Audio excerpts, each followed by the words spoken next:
네, 이제 계속해서 전도서 말씀 읽겠습니다. 우리가 이제 지난주부터 전도서를 읽기 시작하면서 생각해 본 것은 전도서는 하나님이 없는 허무함, 하나님이 없는 공허함을 잘 나타내는 책이라는 것을 생각을 해 보았습니다. 그러니까 솔로몬 왕이 자신을 전도자라고 부르면서 세상의 모든 부귀영화와 재물과 지혜를 얻었지만 그 모든 것은 결국에 헛되도다. 그렇죠. 이 모든 것이 마치 바람과 같이 이끈과 같이 만질 수 없고 그냥 잠시 있다가 없어지는 것이 이 세상의 모든 것이라는 것을 말하면서 오직 하나님을 경외하며 오직 하나님을 섬기는 것이 없어지지 않는 것, 영원한 것, 그렇죠. 바람과 같이 않는 것. 그럼으로써 이 전도서를 읽는 사람들로부터 그 사람들의 초점을 해 아래에 있는 세상, 하나님이 계시지 않는 해 아래에 있는 세상을 보는 것이 아니라 해 위에 계신 하나님을 따를 수 있도록 그 초점을 바꾸려고 하는 것인데, 오늘 우리가 읽는 이 본문 1장 후반부와 2장 전반부는 딱 두 가지를 다루게 됩니다. 지혜의 헛됨 그리고 즐거움의 헛됨. 1장 후반부는 지혜의 헛됨, 2장 전반부는 즐거움의 헛됨인데 이 두 가지를 이제 간략하게 살펴보도록 하겠습니다. 먼저 이제 13절하고 14절 제가 읽을게요. 마음을 다하며 지혜를 써서 하늘 아래에서 행하는 모든 일을 연구하며 살핀즉 이는 괴로운 것이니 하나님이 인생들에게 주사 수고하게 하신 것이라. 내가 해 아래에서 행하는 모든 일을 보았노라. 보라 모두 다 헛되어 바람을 잡으려는 것이로다. 이제 먼저 전도자는 자신이 마음을 다해서 할 수 있는 최선을 다해서 진지하게 세상의 모든 것을 살폈다고 말을 합니다. 그러니까 우리가 전도자라는 사람이 솔로몬이라는 것을 생각을 해보았을 때 솔로몬은 정말로 세상에 뛰어난 지혜를 가지고 있었습니다. 그러니까 처음에 솔로몬이 왕이 되고 기브온에서 하나님께 1,000번제를 드렸을 때 하나님께서는 그날 밤 솔로몬의 꿈에 나타나셔서 그의 소원을 물으셨고, 그때 솔로몬은 부를 달라고 한 것이 아니라 권력을 달라고 하는 것이 아니라 많은 사람들을 다스릴 수 있는 지혜, 다른 말로 백성들을 바르게 인도하기 위해서 하나님께 듣는 마음을 구했었습니다. 그런데 솔로몬의 기도는 하나님의 마음에 꼭 들었고, 우리가 이제 열왕기상 3장 12절을 보면은 하나님께서 솔로몬에게 말씀하시기를 내가 내 말대로 하여 내게 지혜롭고 총명한 마음을 주노니 너 앞에도 너와 같은 자가 없었거니와 내 뒤에도 너와 같은 자가 일어남이 없으리라. 그러니까 하나님께서는 그 솔로몬의 간구, 듣는 마음, 지혜를 달라는 마음에 응답을 하시고 솔로몬에게 지혜와 총명함을 주시겠다는 약속을 하시고 이전에도 그런 사람이 없을 것이고 이후에도 그럴 사람이 없을 것인 전무후무한 지혜를 주신 것입니다. 그런데 솔로몬은 그 하나님께서 주신 지혜를 가지고 그 지혜를 가지고 모든 인생과 세상을 연구해 본 결과 다 괴로운 것이라고 말을 하게 됩니다. 세상의 모든 것도 괴로운 것이고 또 세상 안에 있는 것을 연구하고 살펴봄으로써 세상 안에서 의미를 찾으려고 하는 그 행동도 괴로운 것이라고 말을 하게 됩니다. 그런데 우리가 13절에서 더 중요하게 볼 수 있는 것은 그 원인을, 왜 괴로운지 그 원인을 솔로몬은 하나님께서 그렇게 하셨기 때문에 다 괴롭다는 것입니다. 인생들이 세상을 바라볼 때 괴롭고 결국에 고생만 있는 것은 하나님께서 수고하게 하신 것이라는 말을 솔로몬이 하게 됩니다. 여기에서 세상에 있는 철학이나 세상의 어떤 다른 종교에서는 이 세상의 헛됨의 원인을 알 수가 없어서 해결책을 제시하려고 하지만 그것들은 다 쓸모가 없다는 것입니다. 왜냐? 오직 하나님께서 그렇게 하셨으니까. 오직 하나님께서 그렇게 만드셨고 그 말은 결국에 해답도 하나님께 있으니까.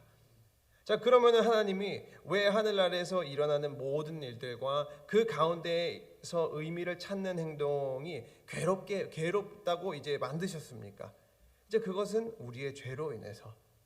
그죠? 우리가 창세기 3장 17절에서 19절을 보면은 아담과 하와의 범죄로 말미암아 하나님께서 아담에게 이르시기를 아담에게 이르시되 내가 내 아내의 말을 듣고 내가 내게 먹지 말라 한 나무의 열매를 먹었은즉 땅은 너로 말미암아 저주를 받고 너는 내 평생에 수고하여야 그 소산을 먹으리라.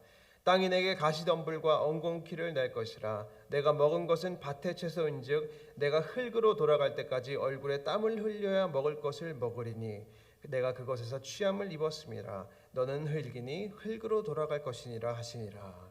그러니까 모든 사람은 아담에게 속해 있기 때문에, 그러므로 아담이 사는 동안 수고만 하고 다시 흙으로 돌아간 그 반복된 어떤 굴레 같은 현실이 죄 가운데 있는 사람들의 삶의 실상이라는 것입니다.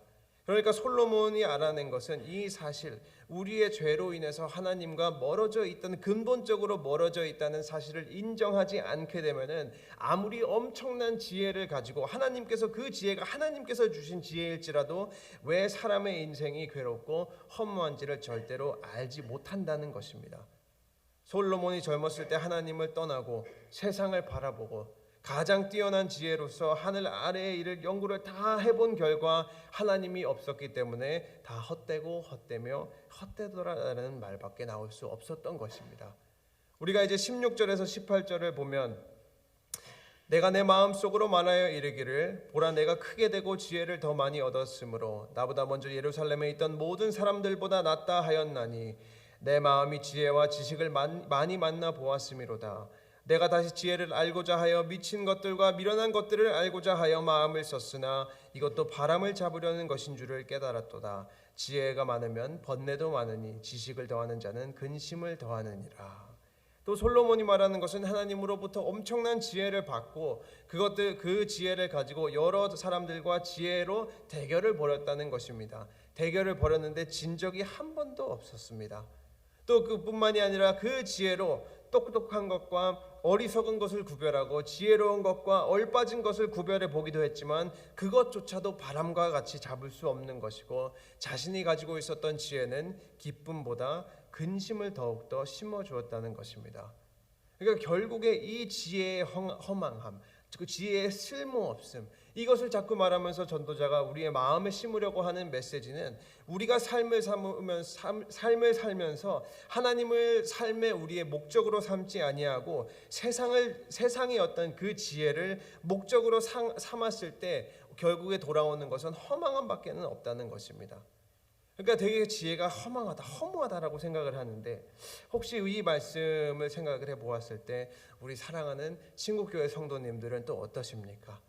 혹시나 아직까지도, 당연히 아니시겠지만 세상의 헛된 지혜를 잡기 위해서 세상의 그 지혜를 가지고 힘들고 괴롭고 허덕이시는 삶을 살아오시지는 않으셨습니까? 되게 많은 사람들이 이러한 얘기를 하잖아요. 크리스찬들도 마찬가지로, 특히나 이제 젊은 사람들한테 내 마음에 있는 꿈을 다 이루면서 살아라, 내 마음의 소원을 이루면서 살아라라고 사람들에게, 또 특히 우리 자녀들에게 그러한 말을 하지만 결국에 하나님이 없는 꿈과 하나님이 없는 소원 성취는 다 괴로움, 다 허무함만 커지게 한다는 것입니다. 마치 우리가 무지개를 잡는 것처럼 하나님을 상관없이 해 아래, 하나님이 계시지 않다고 생각했던 해 아래에서 꿈만 키우고 비전만 키우는데, 우리가 정말로 함께 고민해야 하는 것은 하나님이 계시지 않은 이 꿈과 하나님이 계시지 않은 이 비전 안에 생명이 있을까라는 것입니다. 우리가 알아야 하는 것은 하나님이 계시지 않은 곳에는 생명이 하나도 없습니다. 죽음밖에 없고 다시 흙으로 돌아감밖에 없다는 것입니다.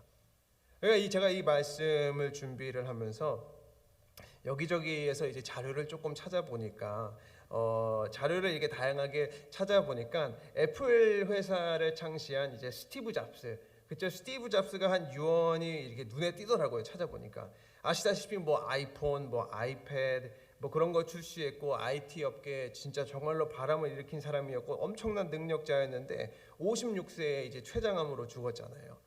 그런데 이 사람이 자신의 생을 마감을 하면서 이제 삶을 뒤돌아보면서 이러한 말을 했다고 합니다. 이 사람이 말한 것이, 나는 비즈니스로 세상에서 성공의 끝을 보았다. 타인의 눈에 내 인생은 성공의 상징이다. 하지만 일터를 떠나면 내 삶의 즐거움은 많지 않다. 결국 부는 내 삶의 일부가 되어버린 하나의 익숙한 사실일 뿐이었다. 지금 병들어 누워 과거의 삶을 회상하는 이 순간 나는 깨닫는다. 정말 자부심을 가졌던 사회적 인정과 부는 결국 닥쳐올 죽음 앞에 희미해지고 의미가 없어져 간다는 것을. 사회적 인정과 부는 결국에 죽음 앞에 희미해지고 의미가 없어져 간다는 말. 어떻게 보면은 이 말이 오늘 전도서에서 말하는 사실과 동일합니다. 왜냐하면 세상의 어떤 지혜와 그 지혜를 통해서 얻는 권력과 부 다 죽음 앞에서는 무의미하다는 것입니다. 다시 한번 오늘 우리가 이 시간 점검해 보았으면 하는 것은 나는 지금 어떠한 것을 잡으려고 하고 있고 그리고 나는 지금 다른 이들에게 어떠한 것들을 잡도록 가르치고 있는가? 이것을 함께 참으로 점검을 했으면 합니다. 왜냐하면 우리 사랑하는 친구교회 성도님들은 바람을 잡으시는 것이 아니라 하나님이 없는 것을 잡으시는 것이 아니라 삶의 우리의 헛됨, 우리의 공허함, 모든 삶의 어떤 무의미함이 해결이 되시는 하나님과 예수님을 붙잡으시기를 바랍니다. 하나님의 말씀을 붙잡으시기를 바랍니다. 왜냐하면 오늘 본문이 정확하게 말하는 것은 세상의 지혜는 번뇌로 인도하지만 하늘의 지혜는 하나님으로부터 오는 지혜는 많아지면 많아질수록 우리를 어떻게 보면 더욱 이제 축복으로 인도한다는 것을 어떻게 보면 그 공허함 가운데 또 약속을 하고 있는 것입니다. 이제 2장을 보면은 2장에서도 계속해서 인생의 그 허무함을 전도자가 말하게 되는데 1절하고 11절에서는 해 아래의 인생이 누리고자 하는, 그러니까 세상 안에서 누릴 수 있는 쾌락과 성공에 대해서 말하고 그것들도 다 허무하다는 말을 합니다. 자, 이제 1절을 읽으면은 나는 내 마음에 이르기를 자 내가 시험 삼아 너를 즐겁게 하리니 너는 낙을 누리라 하였으나 이것도 헛되도다. 이제 1절에서 솔로몬이 말하는 것은 자신이 낙이 무엇인가를 알기 위해서 세상의 모든 즐거움을 누려봤다는 말입니다. 그러니까 여기에서 나오는 즐거움은 소유나 쾌락에서 나오는 기쁨들을 말하는 것이고 결국에 솔로몬도 세상이 줄 수 있는 세상이 가장 줄 수 있는 모든 기쁨과 쾌락을 자신이 다 경험을 해봤다는 것인데 그 결과는 마찬가지로 헛됨밖에 없다는 것입니다. 그러니까 많은 크리스찬들도 다양한 이유로 하나님이 없는 어떤 가치와 세상의 쾌락에 방치를 하고 마치 그곳에 참된 기쁨과 이제 낙이 있는가 확인하려고 하지만 그곳에는 헛됨뿐이 없습니다. 2절을 보면은 내가 웃음에 관하여 말하여 이르기를 그것은 미친 것이라 하였고 휘락에 대하여 이르기를 이것이 무슨 소용이 있는가 하였노라. 그러니까 여기에서 말하는 것은 사람이 쾌락을 즐기면서 아주 잠시 동안은 웃을지는 몰라도 그 웃음이 마치 정신이 올바르지 못한 사람의 웃음과도 동일한 것, 아주 일시적인 것, 그냥 허무한 것이라고 말을 합니다. 또 3절을 보면은 내가 내 마음으로 깊이 생각하기를 내가 어떻게 하여야 내 마음을 지혜로 다스리면서 술로 내 육신을 즐겁게 할까? 또 내가 어떻게 하여야 천하의 인생들이 그들의 인생을 살아가는 동안 어떤 것이 선한 일인지를 알아볼 때까지 내 어리석음을 꼭 붙잡아 둘까 하여. 여기에서 솔로몬이 시도해 본 것은 행동과 지혜가 분리된 삶, 그러니까 한편으로는 참된 지혜를 원하는 삶을 살고자 하면서도 동시에 육신을 즐겁게 하고 동시에 쾌락을 추구하는 삶, 그 두 가지의 삶을 분리된 삶을 보람직한 삶으로 생각을 했다는 것입니다. 그러니까 머리로는 지혜를 찾으면서 이성을 따라서 살려고 하는데 몸은 쾌락을 따라서 사는 것이 지혜라고 생각을 했다는 거예요. 그런데 그러한 삶을 살려고 행동을 해봤는데 결국에 그 모습도 어리석은 일이었다는 것입니다. 우리가 삶을 살면서 이러한 모습을 많은 사람들 가운데 때로는 크리스찬 우리의 모습을 통해서도 볼 수 있다는 것입니다. 정말로 안타깝지만 왜냐하면은 많은 사람들과 또 성도님들의 모습을 보면은 머리로는 하나님을 믿고 지식적으로는 우리가 올바른 삶을 살려고 하지만 그 사람의 삶의 모습을 볼 때, 몸이 하는 행동을 볼 때 하나님과는 전혀 동떨어진 죄 가운데 삶을 사람들을 때로는 보게 됩니다. 이렇게 분리되는 삶. 그러나 솔로몬은 그러한 삶을 가지고 그러한 모습을 가지고 어리석은 모습, 헛된 모습이라고 말을 하게 됩니다. 그러면서 이제 본문을 쭉 이으면서 솔로몬이 자신의 쾌락을 위해서 살았던 다양한 삶의 모습을 말하는데 그것이 4절과 8절에서 이제 쭉 나와 있는데 다 읽지는 않지만 솔로몬은 자신의 쾌락을 위해서 사업을 크게 하고 소유를 크게 하고 수많은 동산들과 과수원들을 만들고 그것들을 관리할 노비들도 사고 자신을 위하여 금과 은을 쌓고 모든 지역의 가장 명품들을 가지고 있었고 많은 첩을 두었고 자신을 즐겁게 할 수 있는 많은 사람들을 두었다고 합니다. 실제로 솔로몬에게는 아내가 700명 그리고 첩이 300명이었다고 합니다. 그만큼 자신이 누릴 세상이 좋다라고 하는 어떤 그것의 극치를 혹시나 하는 마음에, 이곳에 지혜가 있을까 하는 마음에 누려봤지만 역시나 그곳에도 지혜는 없었다는 것입니다. 그 모든 것을 다 누려본 뒤에 솔로몬의 결과는 11절, 그 후에 내가 생각해 본즉 내 손으로 한 모든 일과 내가 수고한 모든 것이 다 헛되어 바람을 잡는 것이며 해 아래에서 무익한 것이로다. 그의 결론은 또 결국에 해 아래에 있는 삶. 제가 전에 말씀드린 것처럼 이스라엘 사람들이 가지고 있었던 사고가 하나님은 해 위에 계셨다고 생각을 했어요. 사람은 해 아래에 살고, 그러니까 해 아래에 있는 삶, 전도서에서 해 아래에 있는 삶이라는 말은 즉 하나님이 없는 삶, 하나님이 계시지 않은 이 땅에서 사는 삶, 그리고 거기에서 얻고 누리는 것은 정말로 다 무익하다는 것입니다. 정말로 다시 한번 우리가 전도서를 계속해서 읽으면서 점검해야 하는 것은 혹시나도 이 세상의 지혜뿐만이 아니라 세상이 주는 기쁨과 세상이 주려고 하는 행복을 찾고 있지는 않는가?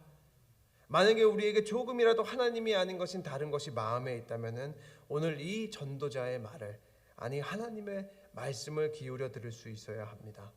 솔로몬이 하나하나 모든 것을 경험을 하면서 그 어떤 공허함과 어떤 빈 마음만 커지는 것을 보고 세상의 희망을 하나하나 경험을 해보면서 후회를 하고 다 지워갔던 것처럼 우리 사랑하는 친구교회 성도님들도 오늘도 새 하루를 사시면서 하나님이 아닌 세상적인 마음의 어떤 소원들이 있으시다면은 하나하나 지워버리시고, 왜냐하면 거기에는 공허함과 헛된 뿐이 없으니 그런 것들은 지워버리시고 참된 의미를 주시는 하나님만을 추구하시기를, 하나님만을 의지하시기를 주님의 이름으로 축원합니다. 아멘. 기도하겠습니다.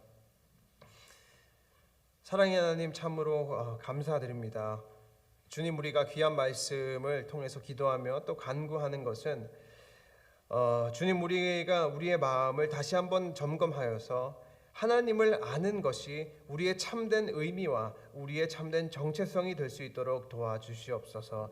주님, 우리가 아무리 총명하며 아무리 가진 것이 많고 아무리 큰 지혜가 있다고 하더라도 하나님을 의지하지 아니하면, 해 아래에 있는 삶을 살면 이 모든 것이 헛되오니 오직 하나님으로만 만족하며 하나님으로만 감사하는 삶이 되게 하여 주시옵소서. 주님, 이로 인해 우리 성도님들의 마지막 고백이 헛되고 헛되며 헛되도다, 이것이 아니라 하나님 안에서 의미가 있고 의미가 있으며 모든 것이 의미가 있도다라는 고백이 나올 수 있도록 도와주시옵소서. 주님, 또 특별히 기도드리는 것은 교회 안에 몸과 마음이 편찮으신 환우들과 또 연로하신 어르신들을 위해서 기도합니다. 주님, 항상 하나님의 강한 오른팔로 함께하여 도와주시고 치료의 광선을 비추어 주셔서 마음껏 하나님을 찬양하며 영광 돌릴 수 있도록 도와주시고, 주님, 또 오늘 하루를 사실 때 힘들지 않도록 그의 마땅한 힘과 은혜로도 함께하여 주시옵소서. 주님, 이제 남은 시간 기도할 때 우리 성도님들께서 가지고 계신 모든 기도 제목 다 하나도 땅에 떨어지지 아니하고 이루어질 수 있도록 도와주시며, 오늘도 우리가 다시 한번 결단을 하며 하나님 안에서 우리의 정체성과 하나님 안에서 우리의 의미를 찾을 때 인도하여 주실 성령님께 감사드리며 예수님 이름으로 기도드렸습니다.